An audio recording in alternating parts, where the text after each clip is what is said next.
യുദ്ധം അത് വെറുമൊരു വാക്കല്ല. ഒരായുസ് മുഴുവൻ അധ്വാനിച്ച് പടുത്തുയർത്തിയ സ്വപ്നങ്ങൾ നിമിഷ നേരങ്ങൾ കൊണ്ട് ചാരമാകുന്ന കാഴ്ചയാണ്. അല്ലാഹുവേ, ഒരുപാട് സ്വപ്നങ്ങളും പ്രതീക്ഷകളുമായി കടൽ കടന്നവരാണവർ. സ്വന്തം വീടിനൊരു മേൽക്കൂരയുണ്ടാക്കാൻ, അനിയത്തിയുടെ വിവാഹം നടത്താൻ, മാതാപിതാക്കളെ ഒന്ന് നന്നായി നോക്കാൻ, അങ്ങനെ എത്രയെത്ര കുഞ്ഞു കുഞ്ഞു ആഗ്രഹങ്ങൾ നെഞ്ചിലേറ്റിയാണ് അവർ പ്രവാസികളായത്. ഇന്ന് ചുറ്റും വെടിയൊച്ചകളും ബോംബുകളും വീഴുമ്പോൾ, എങ്ങോട്ടൊന്നില്ലാതെ ഓടുമ്പോൾ അവരോർക്കുന്നത് തങ്ങളെ കാത്തിരിക്കുന്ന ആ പാവം മനുഷ്യരെയാകും.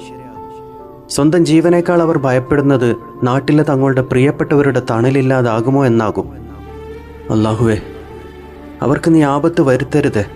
അവരുടെ വിയർപ്പിനും കഷ്ടപ്പാടിനും കാവലായി നീ ഉണ്ടാവണേ. യുദ്ധം വിഴുങ്ങുന്നത് കെട്ടിടങ്ങളെ മാത്രമല്ല, ലക്ഷക്കണക്കിന് കുടുംബങ്ങളുടെ പ്രതീക്ഷകളെ കൂടിയാണ്. നമുക്ക് പ്രാർത്ഥിക്കാം. ആ മണ്ണിൽ പെട്ടുപോയ പ്രിയപ്പെട്ടവർക്കായി. പടച്ചവനെ, അവർക്ക് നീ കാവലേകണേ. ആമീൻ.